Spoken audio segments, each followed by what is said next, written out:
Hoje a gente vai ver o primeiro livro de Crônicas. Junto com o segundo livro, eles formam um só no cânon hebraico. E o tema do primeiro livro são coisas omitidas do reino de Davi. Você lembra quando a gente viu os livros de reis? A gente falou que os habitantes de Judá e de Jerusalém haviam sido levados cativos por Nabucodonosor para a Babilônia. Eles permaneceram 70 anos lá, como o profeta Jeremias havia predito, e depois disso foram libertos por Ciro, que havia se tornado governante no lugar dos babilônios. Ciro permitiu que todos aqueles que desejassem voltassem para Jerusalém para reconstruir a cidade, o templo, seus muros, e com isso vários ex-exilados voltaram para lá. Entre esses exilados havia o sacerdote Esdras, e provavelmente foi Esdras quem escreveu esses dois livros, dando uma sacudida nos ex-exilados que haviam voltado, mas estavam muito desanimados com o quadro que encontraram em Jerusalém. Esses livros lembram que Deus é o Senhor de toda a história e que as promessas de misericórdia dele se concretizaram com a volta deles do cativeiro. Nesses dois livros, apesar de muito parecidos com os dois livros de reis, você não encontra nada a respeito dos reis do norte, só a respeito dos reis de Judá. E a ênfase é nos descendentes de Davi e na vida espiritual deles e da nação. O livro foi escrito em cerca de 450 a.C. em Jerusalém, depois da volta do cativeiro. O nome no hebraico é Dibrei Ayamim, acontecimentos dos dias. E no grego é Paralipomenon, coisas omitidas. O livro começa com um flashback genealógico e depois disso conta da morte de Saul até a morte de Davi. O verso-chave que resume o livro está no capítulo 29, versículo 26. Davi, filho de Jessé, reinou sobre todo Israel. Essa é a ênfase do livro, o reinado de Davi. E como é que ele pode ser dividido? Eu coloquei duas partes. A primeira são as genealogias. Vai do capítulo 1 até o capítulo 9. E a partir do capítulo 10 até o final do livro, no capítulo 29, vem narrando a história de Davi. E Jesus aparece aí? Aparece na pessoa do rei Davi. Está lá no capítulo 11, verso 3. Então, todas as autoridades de Israel foram ao encontro do rei Davi em Hebrom, onde este fez um acordo com elas perante o Senhor. E ali ungiram Davi, rei de Israel, conforme o Senhor havia anunciado por meio de Samuel. Davi foi ungido rei, da mesma forma que Deus escolheu Jesus para ser o rei soberano de todo o universo. Lá em Mateus, no capítulo 28,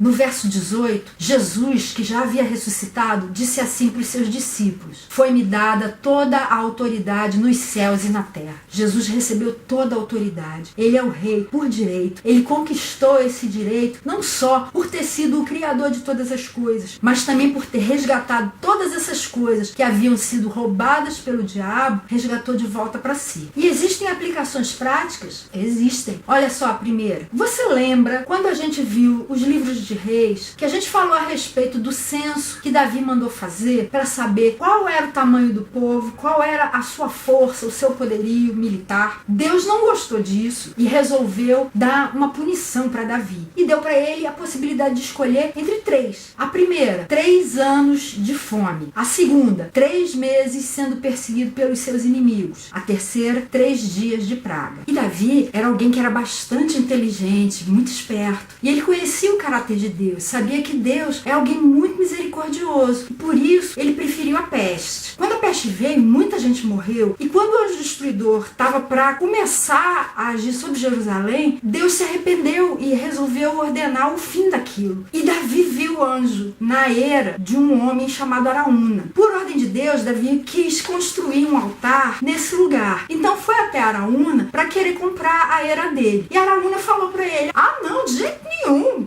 É prazer todo meu. Eu dou a eira pro senhor, eu dou os bois pro sacrifício, eu dou tudo que for necessário, madeira para fazer fogo, qualquer coisa que o senhor precisar, pode deixar por minha conta. Mas Davi falou uma coisa bastante interessante para ele, que está no capítulo 21, verso 24. Não, faço questão de pagar o preço justo. Não darei ao Senhor aquilo que pertence a você, nem oferecerei um holocausto que não me custe nada. Interessante é que, se isso acontecesse hoje em dia entre nós, eu acho que muitos iriam pensar: olha, que bênção de Deus, não vai nem me custar nada. Mas o fato é que Deus presta atenção nisso. Ele quer que a gente seja capaz de oferecer para Ele o nosso melhor, não o melhor do outro, mas o nosso. Por isso isso, Davi não aceitou a oferta de Araúna. E a gente muitas vezes faz assim, em vez de dar o nosso melhor para Deus e dar para Ele alguma coisa que nos custe algo, a gente dá a sobra. Foi isso que Jesus observou enquanto ele ficou sentado perto da caixa de coletas do templo e viu que todos estavam dando do que sobrava, menos uma viúva que deu tudo o que tinha, 2 moedinhas. Será que a gente está dando para Deus a sobra? Ou a gente está dando coisas que custam algo para nós? E a segunda lição está nas ofertas que o povo trouxe para a construção do templo. Quando Davi estava vendo toda aquela generosidade do povo, aquela mão aberta, aquela disposição de dar para Deus, ele falou isso que está no capítulo 29, a partir do verso 10. Bendito sejas, ó Senhor, Deus de Israel, nosso Pai, de eternidade a eternidade. Teus, ó Senhor, são a grandeza, o poder, a glória, a majestade e o esplendor, pois tudo que há nos céus e na terra é teu. Teu, ó Senhor, é o reino. Tu estás acima de tudo. A riqueza e a honra vêm de ti. Tu dominas sobre todas as coisas. Nas tuas mãos estão a força e o poder para exaltar e dar força a todos. Agora, nosso Deus, damos-te graças e louvamos o teu glorioso nome. E ele continua. Mas quem sou eu e quem é o meu povo para que pudéssemos contribuir tão generosamente como fizemos? Tudo vem de ti e nós apenas te demos o que vem das tuas mãos. Diante de ti somos estrangeiros e forasteiros, como os nossos antepassados. Os nossos dias na terra são como uma sombra, sem esperança. Ó Senhor nosso Deus, toda essa riqueza que ofertamos para construir um templo em honra ao teu santo nome vem das tuas mãos e toda ela pertence a ti. Será que a gente é capaz de enxergar todas as coisas que a gente tem como pertencentes a Deus e a gente apenas como alguém que está usufruindo delas? O seu carro é seu ou é dele? A sua casa é sua ou é dele? Os seus filhos são seus ou dele? Seu emprego, seu cônjuge, tudo que você tem é seu ou é dele? Pensa nisso. Bom, esse foi o resumo de 1 Crônicas. Na semana que vem a gente vai ver o segundo livro de Crônicas. Tchau!